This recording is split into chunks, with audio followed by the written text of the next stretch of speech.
I can't believe it, Greg, but it's actually snowing right here in the studio. That sounds unhealthy. Yeah, especially because I don't think it's actually snow. Oh no! It's the Cocaine Bear! Oh my god. Welcome to Under the Bridge, everybody. Welcome to Under the Bridge, everybody. I'm Cody, aka the Scarlet Troll. And I am Greg, aka Greg. Yes, and later you get to hear us go on a whole spiel about the movie that is Cocaine Bear. But for now, we're going to start with a little bit of gaming news, because as of the day that we're recording this, it's Pokemon Day. Yay, Pokemon Day! And the lovely people at the Pokemon Company never cease to underdeliver for us. The only thing that I really caught about Pokemon Day today was a few new Pokemon being revealed, and me and my coworker just laughed at some of the names for them. Yeah, no, so I'm not going to go over everything in the presentation, because some of it, like Pokemon Cafe Mix and Pokemon Masters and Pokemon Unite, I don't care. I just don't care. Pokemon United States of America? No, Pokemon 10-cent MOBA game. Oh, Jesus Christ. Yeah, terrible. But I'm not focusing on that. Main takeaways: no announcement of Pokemon games for Nintendo Switch Online. Oh, okay. Disappointing. We are, however, getting a Netflix series. Why? Isn't the Don't anime... worry, it's stop motion. That's worse. It looked pretty good, I thought, except for the human design. The human design was terrible, but Psyduck, my boy, was looking clean. Oh, is there like a trailer or something? It's not really a trailer, it's more just a little 5 seconds of footage. Okay. That is not the news I expected. Yeah, it's called Pokemon Concierge, and it takes place at a place called the Pokemon Resort, where Pokemon are guests. And I guess the story is going to focus on the concierge, named Haru, and her Psyduck. Okay. So, that's a neat little thingamajig, I guess. Always happy to see Psyduck in the spotlight, he's my boy. And speaking of my boy, we're finally getting Pokemon Sleep, starring Snorlax. I'm lost. What is this? Okay, so like 4 years ago, back in 2019, they first announced something called Pokemon Sleep, and they told us nothing about it. And here we are, in 2023, and it's some weird, stupid mobile phone thing that tracks your sleeping habits. Oh. So, Fitbit but Pokemon? Fitbit, but you don't go anywhere. Okay. I guess it measures your sleep habits or something, and depending on how deep of a sleep you got, or how long of a sleep, I'm still not 100% clear. Certain Pokemon whose sleeping styles match yours will show up, and Pokemon have different styles, so you want to research them all, and it's going to be able to connect with Pokemon Go. So, this is a stupid thing. Part of that sounds like it can be cute, but it doesn't sound appealing. Even dumber, it's compatible, and I'm not sure if it just means that it's optional or if you need it. They have a new device. The Pokemon Go Plus Plus. Yeah, really scraping the bottom of the barrel with those names, guys. Oh, heck yeah. It makes tracking your sleeping habits easier. I'm not sure if it's required or not, because it's not 100% clear. It also does stuff in Pokemon Go, like it'll spin Pokestops for you and throw Pokeballs. Apparently there's a Pikachu inside of it that can make sound alerts and lullabies and stuff, which... Okay, I get it, Pikachu's the mascot, but why the hell would you not Jigglypuff? Yeah. Yeah, no, because Jigglypuff's whole thing is putting people to sleep. With singing. With singing. What the hell? That's so stupid. Why Pikachu? You know why. I mean, yes, I know why, but it's still stupid. You know very well why. And for those of you who were hoping for Kalos DLC in Pokemon Scarlet and Violet, well, better luck next time, I suppose. We ain't getting it. Was there anything said about Scarlet and Violet? There was. There's 2 new Pokemon that have been released through Terra Raid events. These are the Suicune and Virizion Paradox forms, but it turns out they're not amalgamations of the Pokemon in their respective trios. Suicune is now a raptor, and Virizion is now just a robot, and they are called Walking Wake and Iron Leaves. What? Yeah, all the Paradox Pokemon have stupid names like that. I don't give a damn about Pokemon, and I'm disappointed by that. You know the even dumber part? All the future Paradox Pokemon are called Iron, right? None of them are Steel type. Well, one of them is a Steel type. So, that's awful. I hate Terror Raids. They're the dumbest thing ever.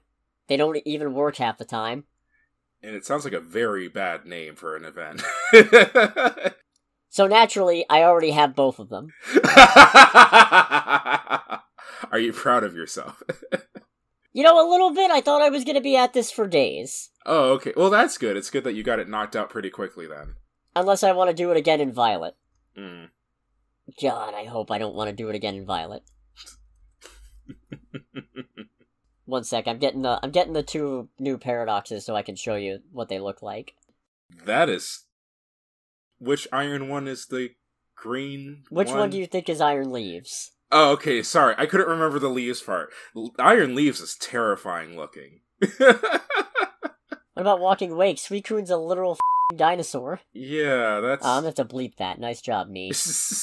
I mean, that looks... I mean, granted, coming from someone who doesn't follow Pokemon or keep up with Pokemon, or at least not to the extent that you do, that one still looks a bit more like a Pokemon than Iron Leaves. Iron Leaves looks like something out of a 50s Motorama car show mixed with one of the bots from Fallout. Yeah, you know, that's the other thing. The future paradoxes are all that. They're all just robotic versions of whatever Pokemon they're supposed to be based off of, and it's just so uninspired.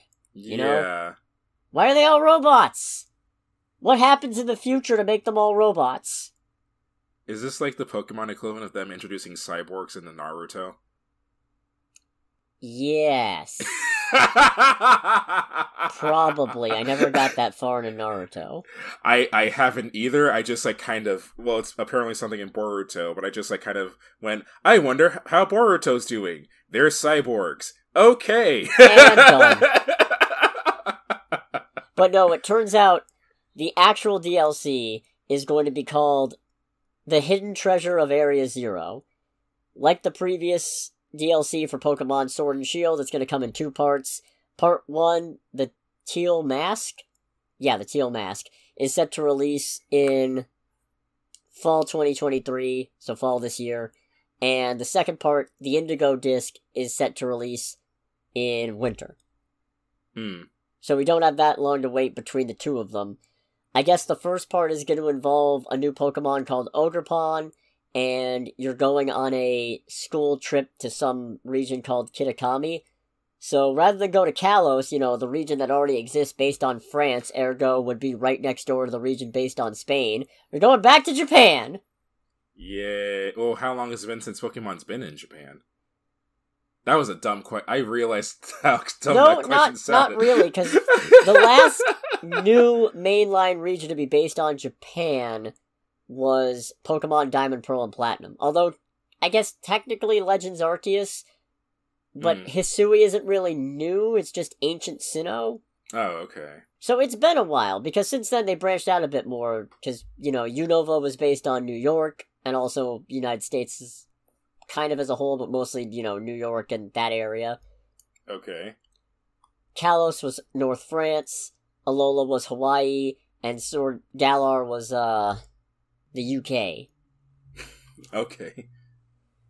So, that's kind of interesting. I guess you're going to some kind of festival, and there are 3 other Pokemon involved. They're a trio called Monkey Dory, Okidogi, and Pheasantipity. So, my coworker saw Okidogi pop up on their feed, and they're like, this isn't real, right? And No, it's real. And I immediately searched it, it's like, no, this is real. That's funny. It is pretty good, isn't it? And then, part 2, the Indigo Disc, is going to involve you becoming an exchange student for a school called the Blueberry Academy. Which, okay, you know what? The color theming for this kind of pisses me off. Mm-hmm. We got Pokemon Scarlet, we got Pokemon Violet. You know, basically opposite ends of the color spectrum. Right. Why are both of the DLC themed around blue? See, the thing is that when you said the name was the Blueberry Academy, I was like, my brain, like, wants to make jokes, but we can't think of anything at this very second. No, I mean, like, the fact that the first part is called the Teal Mask and the other one's called the Indigo Disc, those are both blue. Yeah, those are different shades of blue. Why is it not, like, yellow and green, aka the things in the middle of the electromagnetic color spectrum? Hmm. And also kind of make a nod to the original generation, which had red and green, and then blue, and then yellow. See, the thing is, Cody, that actually makes sense. So it's a bad idea by default. Yeah. I don't know. I just feel like talking shit because again, it's Pokemon, but part of me thinks that's part of the reason at this point. They also introduced a new Pokemon that's gonna be, I guess, the center point of the Indigo Disc. And this one's interesting to me because this Pokemon was already hinted to exist in Scarlet and Violet's story. It's, I think, the entity that's residing at the bottom of Area Zero and is responsible for terastallization. And it's called Terapagos, and I'm going to send you this picture right now. Oh, that's... What's with the symbols? Those are the type symbols. Like, oh. Basically, when Pokemon terastall to get new types, they get a crown, and the crown is going to change depending on the types. So, these aren't the exact icons, but it's pretty clear they each represent one of the types. This looks like the Pokemon equivalent of, like, the CNET buzzers. Or, like... I'm honestly a little, like, I like its design, but I'm a little disappointed because the way that the in-universe stories describe the thing at the bottom of Area Zero made it sound otherworldly, bizarre, not even sure you could call it a Pokemon. Hmm. And I'm looking at the robot going, that's weirder. Well, okay, so to be completely honest, I do actually like the design of this one. I think the only thing that I don't like, as silly as it may or may not sound, is the fact that its different scales have symbols for the types of Pokemon. No, that's its whole thing. I know that's its whole thing, but it's like... I don't know. For whatever reason, that, and I know it's like, of all the things for me to draw the line with Pokemon, that kind of takes away points for the design for me. Yeah, I don't get it. The robot one is weirder, though. I don't get your problem. But, oh well. Yeah. I don't have to get it, I suppose. Yeah, this is very much a me problem. So as directs go, well, Pokemon Presents, rather, this could have been a lot worse. Still kind of underwhelming, though. Yeah, I mean, I'm glad that you didn't have the equivalent of my expectations were low, but holy crap. I'm glad that didn't happen. No, it was more... My expectations were maybe a little high, but... I don't know, most profitable multimedia franchise on the planet, you'd think I'd expect to be blown out of the water, and... wouldn't be a huge ask. Right. So that's my gaming news for this week. And I actually also have a little bit of comic news. Oh boy. Greg, the Ultimate Universe is back. What? For the first time since its total implosion in 2015. Except, no, it already showed up again after that. But they're teasing it as, they're marketing it as the Ultimate Universe is back, baby. Sure, we already saw it in Spider-Man 2. And we already saw a little bit of it in Donny Cates' Venom run, I think it was. But no, it's back! It's coming back! No, alright, again, as someone who doesn't read comics, know anything about the comics, I think I am actually drawing the line, because it's like, it literally imploded! So did the entire multiverse, who gives a shit? Oh, God almighty. Yeah, no, man, it was only a matter of when, not if. Okay, so, man, I know it's an old, tired joke, but God almighty, that really just drives home the thing of the only thing that stays dead in comics is Uncle Ben. Yep. Jesus and the Christ. Waynes, kinda. What do you mean, kinda? Well, there's that whole thing of Flashpoint timeline, Thomas okay. Wayne, Batman is still running around, and I know it's an alternate universe counterpart, so it's not quite the same thing, but he's gotten enough mainstream appeal that it's like, I don't know... It kind of feels like he's not really dead, you know? Okay, that's fair. Alright, so the Ultimate Universe is it still like, I forget the name, the number for the Ultimate Universe. That one was 1610. Is that still it, or has it got a new thing? Probably. Now? Okay. That's... Yeah, this is being written by Jonathan Hickman, so I'm quite excited because he's pretty good at higher concept stuff, so hopefully this won't just be a total piece of garbage. He's the guy who kickstarted the new era of X-Men with Krakoa and whatnot, so... Okay. Points for that. Apparently, yeah, the Ultimate Universe is back, but it's going to be the Illuminati trying to stop the Maker, who is the Ultimate Universe version of Mr. Fantastic. He's also a total prick. Why do I get the feeling that half of the versions of Mr. Fantastic that exist are total pricks? Yeah, but this guy's worse. Okay. It's going to involve Miles Morales because, of course. Okay. Since he was originally from that universe until he got folded into the mainline universe, and then they didn't really do much with it except having his main universe counterpart jump into the Ultimate Universe when they already said that the Ultimate Universe was back, only to then say, no, it's destroyed, and now it's back. Comics! And, okay, so the image that's popping into my head right now is the scene from SpongeBob where Patrick Star, like, one of his eyes is half shut, he's drooling, and there's just electricity buzzing around his head. That is my brain right now. Yeah, pretty much. Hmm. Let's get into the movies. Alrighty. We're getting more Lord of the Rings. Seriously? Yep. Okay. Warner Brothers and New Line have struck a new rights deal with Embracer Group to team up on making new Lord of the Rings. I mean, so I only watched the first one, and I have not touched any of the books, which is something very on my very long list of things I need to do. Did the original movies cover everything in the books?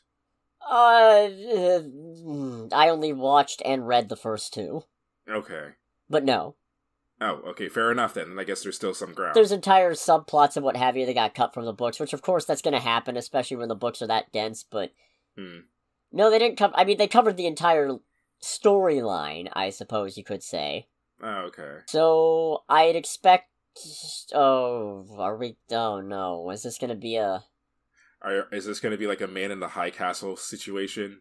Where... No, I'm expecting a Middle-earth cinematic universe. Okay. Be like, yeah, first season of Man in the High Castle is like, alright, that was pretty good. It was pretty faithful to the book. Oh, there's a season 2? Oh, okay, I guess we're not done yet. It's like, oh god, what does this become?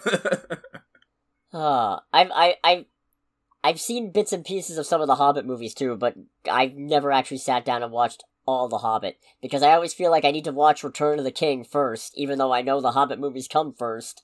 Mm-hmm. But, whatever. Looking forward to that Boromir movie. Oh boy. They haven't actually said what any of these are, but... Oh, so they've just said that the new Lord of the Rings film, or set of films, is in the works. Yep. Okay. A surprise to be sure. I'm not sure if it's a welcome one. We'll see, I guess. The Flash is going to be making his debut a little early, at Cinemacon 2023. Okay. Yeah, they're screening the movie at Cinemacon. Is that good?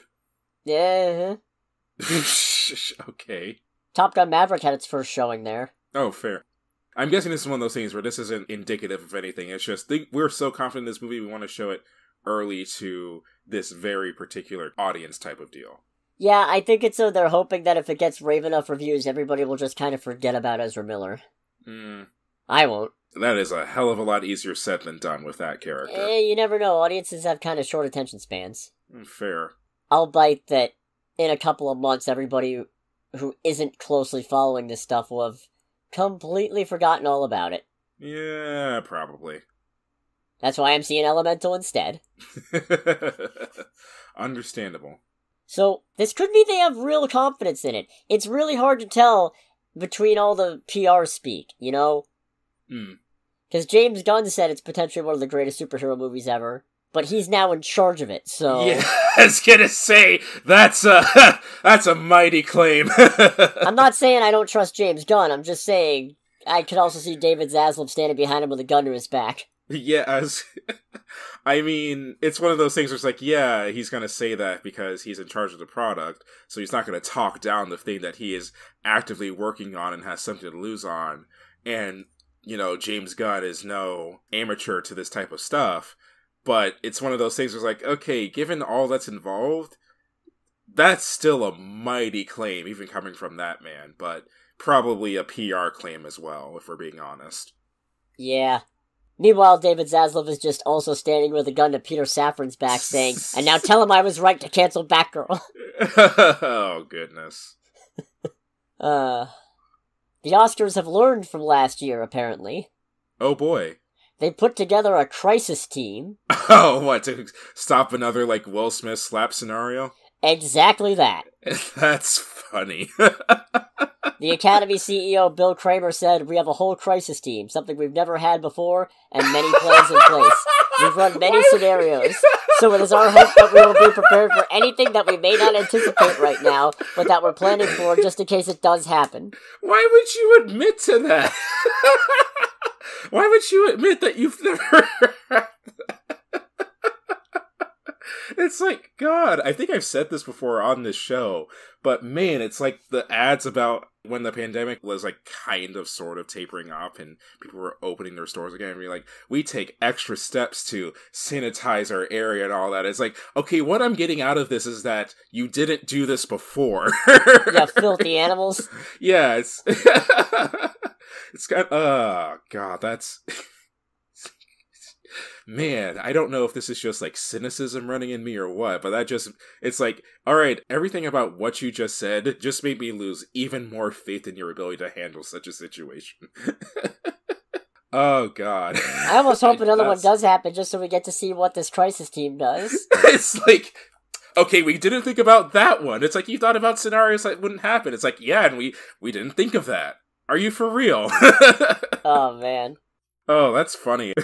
I might try to watch the Oscars this year. So, that's funny, but it's also disappointing, and it's like, it's kind of like the disappointed school teacher kind of disappointing for me. Yeah. Oh boy. And then a little bit of DC news. Dead Boy Detectives will not be moving forward on HBO Max. It will instead be developed by Netflix. I don't know what this is, but the title alone sounds interesting. It's Sandman adjacent. Okay. There was a whole point when something was wrong with Death, I don't remember what it was, and there were a couple of... There was basically a boarding school haunted entirely by ghosts. Well, actually, there was one living kid, and the whole rest of the staff was ghosts, and I think the kid died. And everything was going to shit, and then things got put right again, and the two guys, the two boys, the boy and the other dead kid that he made friends with, decided to become detectives. Oh, that sounds endearing. Hence the name. That sounds endearing in a really fucked up way. Yeah. So it was coming to HBO Max, but apparently they really want to keep HBO Max, Warner Brothers immediate stuff really connected to the new DCU. So now they're moving it to Netflix. This doesn't make a lot of sense to me because you've already got Harley Quinn, you've already got the Batman spin-offs coming, and those are clearly not connected. You got Teen Titans Go still going, which is clearly not connected. Superman and Lois. You've already got so many other things that aren't connected. It shouldn't really matter that much. Maybe it's a thing of, like, for the new IPs that they've got going, that, like, everything from here on out is supposed to be connected. Maybe. I mean, not even... As much as I give Marvel grief for their MCU synergy, not everything they do is MCU. Hitmonkey's getting a season 2! Mm-hmm. Moon Girl and Devil Dinosaur is a thing, and I've heard good things about, and I hope to check it out at some point, but... Mm-hmm. Oh, for those not in the know, Moon Girl is the actual smartest character in the Marvel Universe, apparently, and she's also, like, a 10-year-old girl or something. That is terrifying. Actually, I don't know how old Moon Girl is. 9! Never mind, she is 9. That is terrifying, and not the 9-year-old part, but given all the people that exist within the Marvel Universe, if they're literally the smartest person within the Marvel Universe, that part by itself is terrifying. It could be in the body of a 9-year-old or a 90-year-old. And she has the ability to switch brains with a giant red dinosaur, the Devil Dinosaur. I dig it. Yeah. Yeah, I dig it, not gonna lie. But anyways, yeah, that's just another little DC tidbit. Shall we talk trailers? Sure. Alright, we got a trailer for The Pope's Exorcist. The only thing I really got out of this was that I was reminded how long it's been since I've seen anything with Russell Crowe in it. Oh shit, what? It hasn't been that long. A long time that has anything that Russell Crowe's been in that I vividly remember. He was Zeus in Love and Thunder. That's right. What the fuck are you on about? Yeah, but it was also Love and Thunder. Yeah, I know. You didn't say good. If you had said good, I would have had to call you a liar. This trailer looks mediocre. No, like, I mean, yeah, I'm not very into this. Although I did roll my eyes, partial pun, I guess, when he said it's like, everything that's happened is because God has willed it. And then the kid proceeds to, like, twist someone's neck, and it's just like, oh, sweet God. And then he just goes, did God allow that? I'm just like, well, what, man? You gotta have an answer for that, right? Like, he just left you, like, wide open right there. You set him up. Yeah, it's just like, when he said that, it's like, yep, someone's about to die. This feels very Pray for the Devil-y. Yeah, I mean, I never even saw the movie, but I got the vibe from this. Definitely a similar feel between both of those trailers. I already have forgotten what I thought about that movie other than I didn't care for it. I think I remember. I'm pretty sure you said that it was boring and kind of forgettable. Yeah, that sounds about right. That tracks. God, I wish I was still taking notes at that point, which I have resumed doing, but Yeah, I don't know. I'm not particularly into this one, in all honesty. Yeah, at first it seemed just kind of like The Exorcist, but backed by the Pope, and then all of a sudden somebody's like, the sort of power the demons would get if they possess the Pope's exorcist, and I'm just like, probably the same power they get if they possess the Pope's valet. It'd be an inconvenience, but yeah, but like nothing nuts. You can get somebody else to do it, I assume. No, I mean, I did a quick look up on the individual that this movie is based off of, just a quick look on their Wikipedia page, and the first paragraph says it's like a priest who worked at the Vatican who claimed to have performed thousands of exorcisms. And when I saw the claim to perform, I was like, and skip. Oh, that's right, this is supposed to be inspired by... Fuck this. Yeah, exactly. Shall we move on to 1001? Sure. I don't know what to make of this one. I don't know what to make of it either, yet I am drawn into it. I'm definitely more drawn in than the Pope's Exorcist. I want to find out what the story is, because the start of the movie, I thought, this doesn't seem as endearing as the movie wants me to think it is. This actually sounds pretty terrible. No, put the kid back. Yeah, like in the little bit, it's like, yeah, he's not supposed to be here. Can't you go to jail for this? If you keep talking about it, I was like, did you kidnap your child? Yes, I understand that you're a child, but legally, you just committed a crime. But then it looks like it flashes forward, and it looks like, I don't know. It seems like I'm not at 100% sure what this is actually about. Again, doing a quick look up online, the description of this movie has this first sentence of, unapologetic and free-spirited Inez kidnaps 6-year-old Terry from the foster care system. Okay, she actually legit kidnaps this kid. That doesn't sound free-spirited. That sounds crazy. Yeah, that's a little crazy. I mean, I'd be lying if I said I didn't want to see it. Yeah, it hit me. It actually hit me a little bit, which is more than I was expecting given how it started. Yeah, no. So I guess we'll find out. Maybe, I don't know. Yeah, I did like how the kid, when Tayana tells him about Lucky and goes, oh, he's going to be moving in with us. And he just goes, for how long? And Lucky's just like, oof. Yeah. Yeah, I was like, alright, that's good. That's good. At least he knows how to take it. Yeah, exactly. We also got a trailer for About My Father, starring Robert De Niro. They did not have to do that peacock that dirty. No! This was all over the place, and I kind of loved it. Yeah, like, for most of the trailer, I'm not really into this, but this seems like a nice movie, but not anything I'm really into. And then it showed the dead peacock and everyone eating the dinner. I'm like, oh no! Yeah, like, it starts cringe, it gets funny and heartwarming, and then it just keeps roller coasting around, and then you get to the part where he cooked the pet peacock, and it's like, fuck, man. And he's like, just help me bury it, and then the son just pauses and goes, I feel like you've done this before. I need you to... Can you tone down this at least? What is this? And he's just doing the wild gesticulating? I feel personally attacked by that one. I will be honest, it did get a mild chuckle when he goes, it's like, okay, make sure that nothing gets stolen, because this is clearly a family that likes to blame the immigrants. It's just like, oof. Damn. Damn. Zero chill. I don't know if I want to see this. I can't figure out if I want to see this or not. I don't know if I'd want to see it in theaters, but I would definitely want to put it on the list for a movie night just to see what happens. Yeah.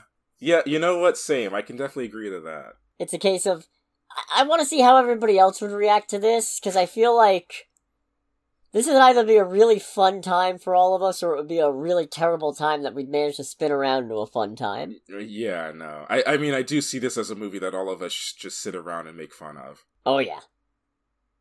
Our last trailer for trailer time, Bert Kreischer's The Machine! Which is apparently starring Mark Hamill! I feel like this is one of those roles where this is Mark Hamill trying to make money off of releasing pent-up frustration for being an actor for as long as he's been in the game for. I'll agree to that. Yeah. It's just like, why does it sound like you're on speed? It's like, because I am on speed. Ha! More drugs! It's like, okay. Not expecting a line or delivery like that from Mark Hamill, of all people. It's basically the Daniel Radcliffe thing of when you got so much money for doing one thing that you could do whatever the hell you want. Yeah. I've enjoyed Mark Hamill a lot more after him being Luke Skywalker in the original trilogy, just because he's been more, I feel like, open in himself. And he's already said he's done being the Joker too since Kevin Conroy passed. Oh, fair. Yeah, no, that's fair. Complete caveat from this real quick. I was shocked because I never knew this. What's the name of Zuko's dad in Avatar: The Last Airbender? Ozai, yeah, he's Ozai. Yeah, I didn't know that until like a few days ago. I was just like, oh, holy shit. You know Zuko's sister is Daphne? Really? Well, the animated voice of Daphne in a lot of things. Okay. Also Vicky from Fairly OddParents. Okay. No, I found that out, and I found out that Aubrey Plaza apparently voiced a character in Avatar as well. What? Yeah, she played... Oh god, let me try and pull... Eska in The Legend of Korra. Oh, that explains why I don't know. Yeah. I watched a few clips of Eska, and she is just as maniacally deadpan as Aubrey Plaza. It's like, yeah, that tracks. That tracks 100%. But yeah, no. I'm looking forward to The Machine. Yeah, this looks like a good time. I like the bit where he tries to do the kip up from on his back and just slams onto the floor. Mm-hmm. That was really funny. And of course, there's Mark Hamill going, he's the motherfucking machine! That... I don't know why, but to me, that's another line of, like, just Mark Hamill being Mark Hamill, but it still felt mildly awkward at the same time. Oh, more drugs. The bit at the very end of the trailer where the muzzle flash from the AK-47 is lighting a cigar, I did actually go, alright, I'm on board just for that. Would that happen? I don't think so, but it still looks cool. I mean, it does. It 100% does. Yeah, I can't wait to see this one. Yeah, this looks like a really good time. Right, box office. That's the next step. That was an entirely too long pause. Okay. Did we see the highest grossing movie domestically of this weekend? We did last week. Oh boy. It's still Quantumania. Oh, of course. However, Quantumania actually had a 69.7% second weekend drop. That is the highest for an MCU movie. Oh, so, like, what, no other MCU movies had a drop that significant? Nope. Really? Not a one. Oh, okay. It took in $31.9 million domestically this weekend for a $167 million domestic total, roughly, and it's currently at $363.2 million worldwide. Reportedly, it has a $200 million budget, so it's definitely not going to flop. Mm-hmm. But there's also a chance it doesn't outperform Ant-Man and the Wasp. I mean, if the regular trend for movies for several weeks is what I think it'll be, the ROI is definitely not going to be as great on this movie compared to other MCU movies. Nah. And it's a shame, because, like, it wasn't terrible, it just also wasn't that great, so, I guess it's fair game. Fair game. We'll see what happens. Second place was Cocaine Bear. Alrighty. Took in $23.2 million domestically this weekend, and in total, it is currently sitting at $28.5 million worldwide in total. Its budget is $30 to $35 million. So, okay. Not making money just yet. We'll see how it holds up on future weekends. It's probably pretty front-loaded, though. We're probably going to see a decently sharp drop here in the second weekend, which is unfortunate, because this one should definitely make money. Make more Animals on Drugs movies. That is a hell of a line, just saying. True. Third place is Jesus Revolution. That took in $15.8 million domestically this weekend, and in total, so far there's no information on worldwide, so I don't think it got a global release yet, / maybe it won't, who knows. Not gonna lie, I completely forgot that movie came out. Right? Once I found out it was the same time as Cocaine Bear. Yeah. Yeah, that's not a particularly difficult decision. It was a case of, I wanted to see this for Kelsey Grammer, but Cocaine Bear. Yeah, no. Its budget is reportedly $15 million, though, so it's already gotten past production budget, at least, so we'll see if it can pass marketing. Alrighty. Fourth place, Avatar, My Word, Look at All This Water. Took in $4.8 million domestically for a $665.5 million domestic total. It's currently sitting at $2.26 billion worldwide. So, well done. Staying in the top 5. Good job. Yay. And in fifth place, we got Puss in Boots: The Last Wish. Took in Jesus. I know, right? It's like it won't stop. Like Puss in Boots, it just won't die. It's got 9 lives. It's at $4.1 million domestically this weekend for $173.4 million domestic total and $442.7 million in total worldwide. Alright then. So yeah, it actually... Cocaine Bear came decently close to dethroning Ant-Man. That would have been very funny, honestly. Also a little sad for Ant-Man, but... A little sad for Ant-Man, but it's like, oh, hey, how'd week 2 of Ant-Man go? It's like... Yeah, bad news, guys. We got beaten out. By what? The movie about the bear doing lines of coke? And I mean, to be fair, $8 million really isn't all that close when you're dealing with, $20 million to $30 million, but it's still way closer than anything else, so... Right.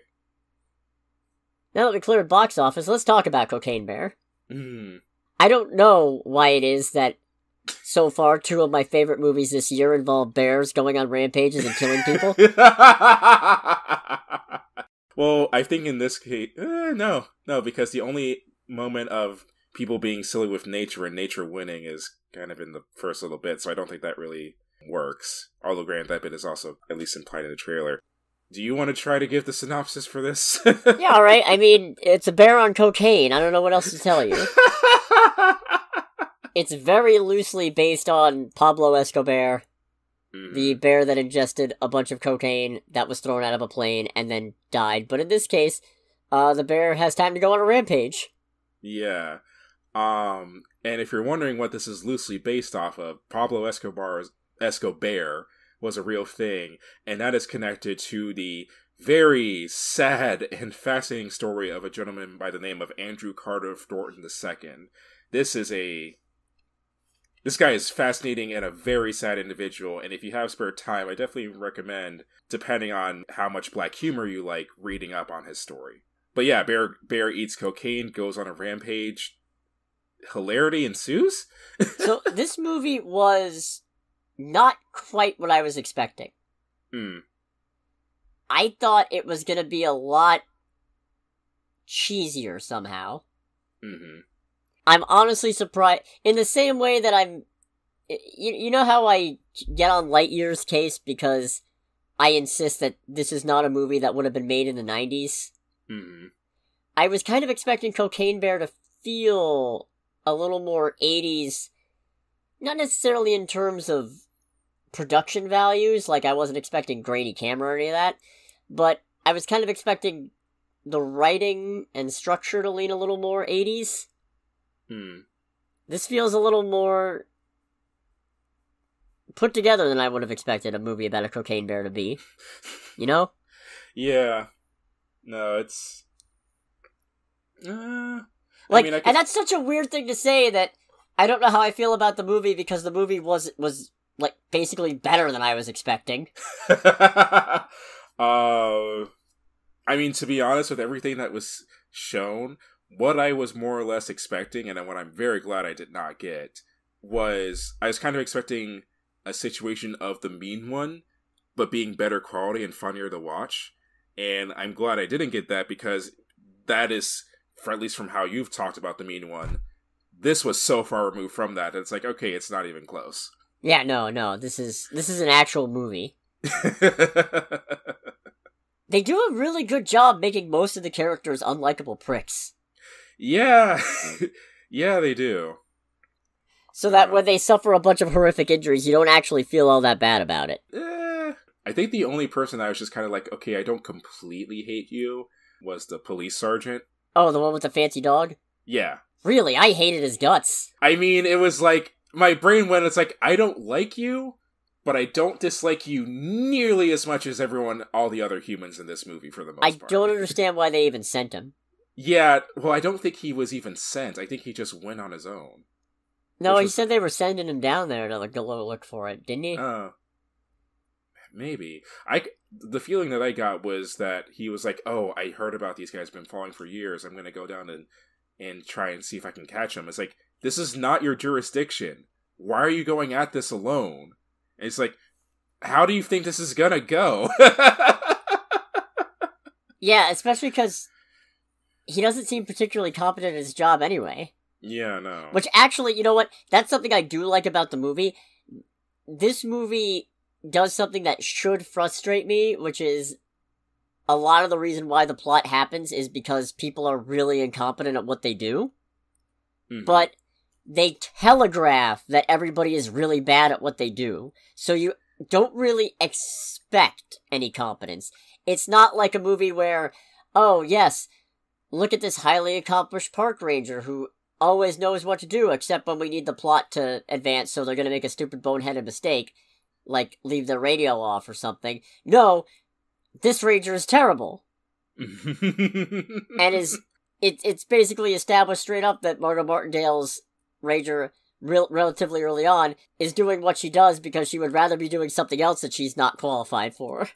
Right. So when she continually fucks things up, it's like, oh, okay. Yeah. Yeah, it's like, yeah, because she's kind of sucks at the other thing she wants to do anyways. I mean, for me, the incompetence of the general cast didn't get to me too much, or I guess I didn't register with it as much, simply because it's a thing of, alright, I was kind of thinking, it was like, okay, to be honest, if I was in their situation and I was trying to deal with a black bear, like, high on cocaine and going on a rampage, I don't think my decision-making process would be any better than these people, for the most part. No, yeah, it's relatable, but yeah. I think the fact that they do a good job establishing that they're just kind of generally incompetent anyway, does a really good job of kind of easing in the suspension of disbelief. Yeah. As opposed to when you have otherwise hyper-competent protagonists making one stupid mistake that gets them killed. Right. Henry's great. Oh, yeah. I'm not going to get into why just yet because it's spoilers, but... Oh, Henry's a real one. Henry is the realest person in this movie. I like him a lot. Oh, yeah. He's great. Kills are good. Oh, kills are really gnarly. I felt like the dialogue was very fun. Just because it's like, again, kind of going along with these, it's like, how the hell are you supposed to react to this? There is just something really funny about hearing someone, like, in a state of manic stress and panicking, not knowing what their next move should be, just going, the bear did cocaine! It did cocaine! I don't think anyone could, like, even if you've seen the bear high on cocaine, you just still have to kind of step back and go, I'm sorry, what? It does sound stupid when you word it. Mm-hmm. So it would give anybody pause. R.I.P. to Ray Liotta. I think this is his last film. Yeah, I think it was. Yeah, I'm pretty sure it was his last film before he passed. Let me make sure, actually. I can double check that. And I mean, I certainly don't think this is his best, but if there's a movie you gotta go out on, it might as well be Cocaine Bear. Yeah. Put that on your headstone. It's like... I was in Cocaine Bear. I was in Cocaine Bear. I almost spoiled the end of the movie by making a joke. But it's like, rest in peace, Ray Liotta. He was in Cocaine Bear. Apparently there are a couple other things that are finished that he's in, but they just haven't come out yet. Okay. Well, that's a shame. Yeah, but this is one of the last movies that we'll ever see him in. That's for sure. So yeah, this is a pretty damn good killer animal movie. Yeah, this is a pretty good killer animal. I know, like, the whole thing, like turn your brain off is probably an overused statement, but that I think describes this movie pretty well. And even when you do, you're gonna have a great time regardless. Oh yeah, no, if you try to engage with this movie the same way you would, I don't know, The French Connection or something, you're gonna hate it. Okay, that's a movie reference I wasn't expecting from you. Yeah, I don't know. I don't like that movie. Oh, fair. I've only seen that movie once. I'm pretty sure I didn't like that one. Mm. Is that the movie I'm thinking of? Is it the one with the manic car chase that wasn't actually pre-planned and just happened? Yeah, okay, yep. Yep, then that's The French Connection. That's the one. Hoo boy. Shall we get into spoilers? Yeah, I feel like it. Alright, so if for some reason you care about spoilers for Cocaine Bear, I mean, you should watch it anyway, but if for some reason spoilers would impact your ability to enjoy the movie Cocaine Bear, make sure to click away soon, and just go see it first, and then listen to the rest of this. Right. But in 3, 2, 1... I can't believe the bear fucking lived! Yeah, I can't believe that either. For all the cocaine they ate, I figured they would have OD'd or something.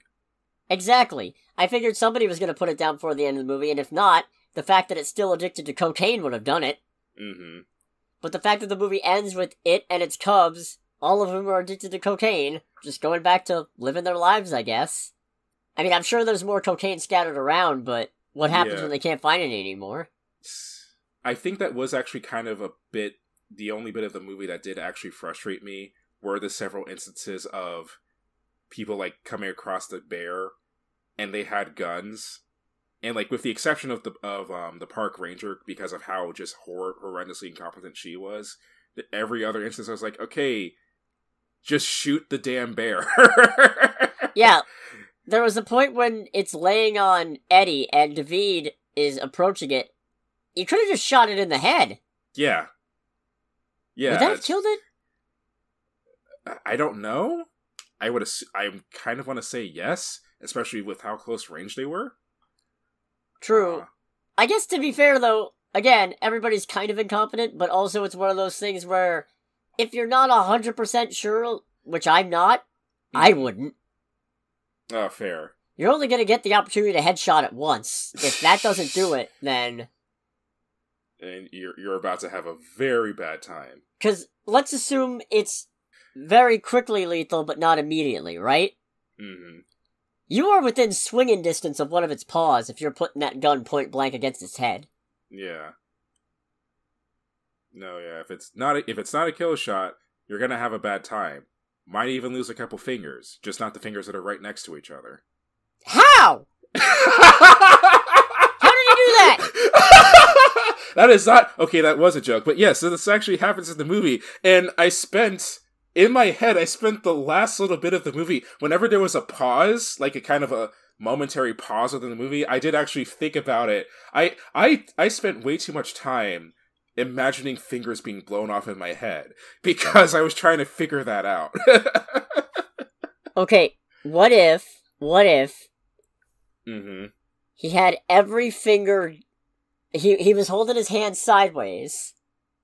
Mm. And he was holding down his thumb, ring finger, and index finger. That could have done it. True. I don't know why anybody would do that. I'm holding this pose right now, and it's wildly uncomfortable. Yeah, no, I can't think of any reason why you would hold a pistol like that. That's right, that was his gun hand. Yeah, it was. How the fuck did he do that? I mean, the movie asked that exact same question. That pisses me off. Yeah, no. Yeah, that bit was... That, like I said, that was the amount of guns, the lack of guns versus bear, like, as far as firing on the gun. I think that was the only thing that actually genuinely frustrated me immensely about the movie. Otherwise, I had a very good time. I will say... yeah, because if they used guns competently, there wouldn't be a movie. Yeah, it's like, roll credits. Oh, I will say, if you... I mean, I think this kind of carries over to how much of a real one Henry is, but I will say, probably not a great movie to see if you don't like the idea of actually watching school children do cocaine. I mean, to be fair, it's not like... That would have been powdered sugar or something. There's no way that was actual cocaine. Oh, no, of course not. But it's like, just the mental... Like, as that was happening, I was like, are they actually going to put this on a movie in a theater? I was like, holy shit.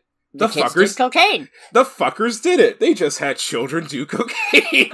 Not correctly, but... No, so, like, chances... I mean, I don't know. I'm not speaking from experience, and I hope to never speak from experience on yeah, that. me neither. I'm just decently certain that you don't eat cocaine by swallowing it. Yeah, that was... Just like, if you're put off by that, this is not a movie for you. However, you shouldn't be put off by that, because everything around that precedes it and comes after it is centered around Henry, who, despite being, 12? Something like that. Is like one of the most realist motherfuckers I've ever seen in any movie. You think my dad's ever done cocaine? Your dad has definitely done cocaine, Henry. It's like, who are you? I'm Henry, and I'm fucking tired. I'm so fucking tired. It's like, oh, you poor thing. It's like when he said that, I was like, yeah, man, I feel that. I was like, man, I want to give this kid a hug, because I feel so bad for him. Having the whole conversation with his friend's mom about what happens if you did cocaine once, it could be habit forming. What if it was terrible and you never wanted to do it again? Hypothetically. You told my mom, I had a hunch, and you confirmed it. Yeah, no. Which is kind of a long-winded way of saying it's like, kinda. No, Henry is great. Yeah, Henry was probably the best one in the movie. He's got that, like, he's an idiot. Mm-hmm. But he's also got that sort of direct, blunt wisdom to him. There was a very funny moment, and I probably should have mentioned it when we saw it. There was a violent night moment for me in the movie where Henry and, I forget the other dude's name who's with the park ranger, when they both climb up the tree, and the other guy goes, bears can't climb up trees, and Henry's like, yeah, they can. So why did you get up here? And then I'm picturing John Leguizamo going, fuck you people! I think his name was Peter? Oh, yeah. Yeah, and I think Henry was the one who said bears can't climb trees. Oh, okay, I got that completely mixed up. Yeah, because it was part of why Henry's so great, because I'm pretty sure it was Peter who said, of course they fucking can, and then Henry points out, well, why are you up here then? Okay, so 50% of that joke still applies, I guess. Yeah. Just because it's like, especially as the bear smells the cocaine on Peter's jacket, and it's like, alright, I'm coming for you now. It's just like, well, rest in peace. Yeah, that death was pretty horrible. Oh, it was horrifying. Seems like the sort of thing that stays with a man his whole life. Man, I hope. I'm gonna look this up real quick. Who plays Henry? Whoever he is, I hope he gets more roles. Assuming that's what he wants. Yeah, true. If you just want to take your cocaine bear money and run. Yeah, which I don't blame him for either. Christian Convery. Okay. Yeah, he doesn't show his age. I imagine he's a child actor. But still, like, this kid's great. Kid's great. That's right, Elizabeth Banks directed this. What do I know her from? Probably mostly for being an actress. But she also directed some things. Okay. Like Pitch Perfect 2. Really? And the 2019 Charlie's Angels. Oh, okay. So this is probably my favorite movie of hers. Let's see. Okay, you remember in the original Spider-Man movies, J. Jonah Jameson's secretary? Oh, is that her? That was her. Oh, okay, cool. She was also Miri in Zack and Miri Make a Porno. I don't think I ever watched that. Huh. Like, I remember hearing about it a lot, but I don't think I ever made it. Or also, ever watched it. Also, the evil little monster's mom in Brightburn. Oh, I know I've watched that, but I don't know why I'm blanking on it right now. The mom. The mom in Brightburn. Oh, okay, yeah. Yeah. Nice. So yeah, I forgot all about that. I forgot she directed this. Good on her. This is a real one. Yeah. Like Henry. Like Henry. Yo, that ambulance scene was fucking unpleasant, though. It was very unpleasant. I got the order of who was going to die first very wrong there. Because I figured... I've kind of figured that the park ranger was going to survive, the two ambulance drivers were going to die, but the girl was going to die first. Instead, like, everyone dies, and the girl dies last.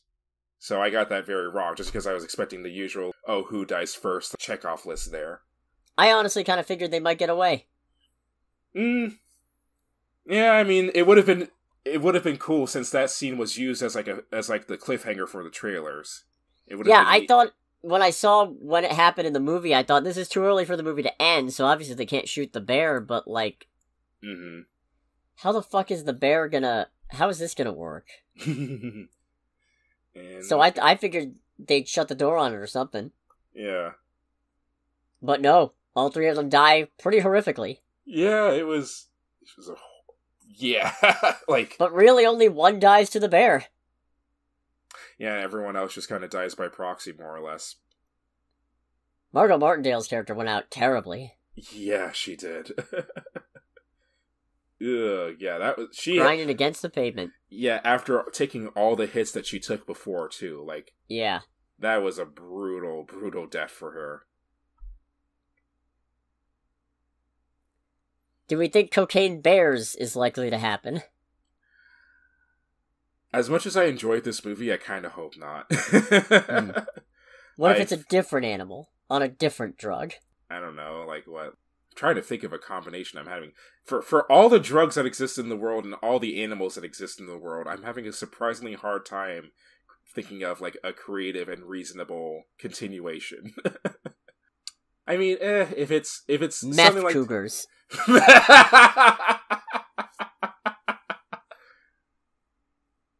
Oh, yeah, I could see that. Yeah, I could see that. No, cheetahs on speed is probably like a little too on the nose. Acid horse. Acid horse. Acid horse would be fun if it's a movie about a racehorse, I feel like.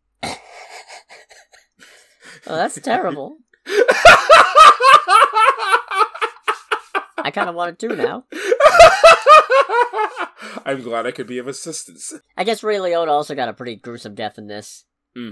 Oh, I will say, I think we were both in agreement at the very end that David, played by Ice Cube's son no less, even for being a drug dealer, he got fucked up more than he deserved. Oh yeah, he did not deserve the shit he went through. Getting stabbed, losing two of his fingers somehow that weren't adjacent to each other. Having a dog eat one of them. I did love how at the end of the movie, I think it was... Oh god, I forget the other guy's name. Eddie? Eddie brings over the dog, and he just looks at the dog. It's like, has the dog done cocaine? He's like, no. It's like, good valid dog. Question at that point. Yeah, at that point, for all the shit he went through, it's like, yeah, very valid question. I'm not saying I want a sequel, but I do kind of wish they'd have wrapped up some of the looser ends. Because, like, Eddie and his son... and David all now have to be perpetually running from the Colombians. Yeah, no. Because there's no way they don't know who they are.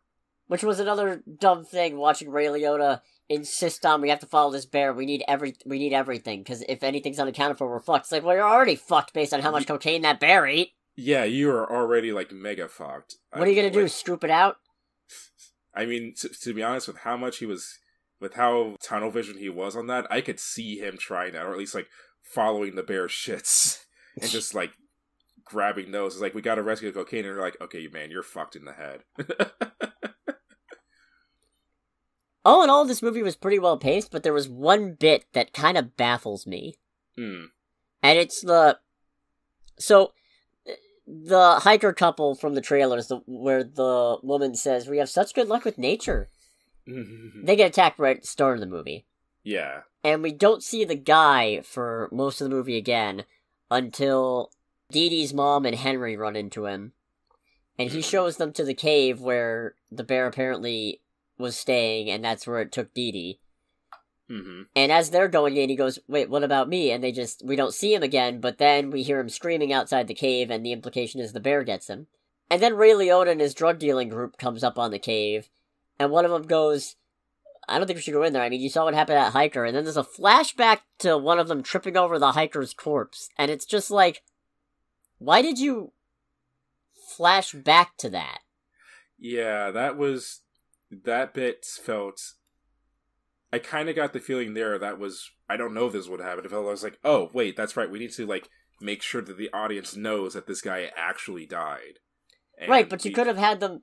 Honestly, you could have just had them trip over it first, and then have them coming up on the cave and going, I don't think that's a good idea. Yeah, exactly. It wasn't really funny enough to be a joke. So it's just a weird, out-of-place scene. Yeah, and given that it's a flashback, the abruptness of it is very hard to kind of get adjusted to with everything else, especially since that's in the last little bit where you're like, alright, everything's finishing up, and flashback, okay. Yeah, that was weird. Got anything else? Watching Ray Liotta's guts get eaten out of him by bear cubs is probably actually one of the most uncomfortable things I've seen on film. Yeah, that was a little hard to watch. Yeah, that bit was really hard to watch, at least for me. Otherwise, that's like kind of the last bit that like is in my head, and unfortunately, that'll probably live rent free at least for a little while. Fair. Yeah, I think this is definitely a movie worth checking out. Oh, 100%. Like this is a good time. It's not high cinema or anything, obviously. No. It's called Cocaine Bear. What do you expect? Well, I mean, in terms of like really. It really depends on, does a movie that's named Cocaine Bear sound like it appeals to you? Because if not, you're probably not going to like it anyway. But if it sounds even the littlest bit interesting, check it out. Yeah, exactly. Next week, I'm probably the only one seeing the movie. Yes. And it's Creed 3. Yeah, I was going to say, I'm pretty sure it's Creed 3 too. Unfortunately, because I will be getting my ears blasted out by race cars. Oh, I thought you had a weird doctor's appointment or something. Oh, we can call it that. I'll probably have. It's like, yeah, I'm going to a weird doctor's appointment for hearing aids because I'll probably need those. Haha. Got him. Indeed. Alternatively, I guess I could go see Operation Fortune Ruse de Guerre. Oh, is that this weekend too? Yeah. Oh! But then again, I already watched the first Creed, so I kind of have to watch Creed 2 now. Man, God, because I actually really want to watch both of those. And it's like, they both come out the same weekend? Well, damn. Sucks to be you. Yeah, but the one thing I make time for once a year, so hey, what can I say? You want to know something even worse? You know what the two big releases are the week after? Huh? It's either Scream 6 or it's Champions. I'm so sorry. I'll pour one out for you after Creed 2 or Rose de Guerre. Fair enough. I'll figure it out later. Right. In any case, thanks so much for listening, everybody. Make sure to like, comment, subscribe. Follow us on Facebook, Spotify, TikTok. Probably Twitter whenever I get around to making a new account because they won't unban me. Right. I don't even know if it's worth it. Maybe I should make an Instagram. I don't know.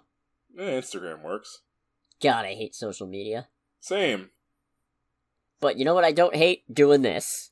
Exactly. This is fun. And that's why it's worth it. Mm-hmm. In any case, we'll catch you guys next week, everybody. This has been Under the Bridge with Cody, aka the Scarlet Troll. And with Greg, aka Greg. Bye. Bye-bye.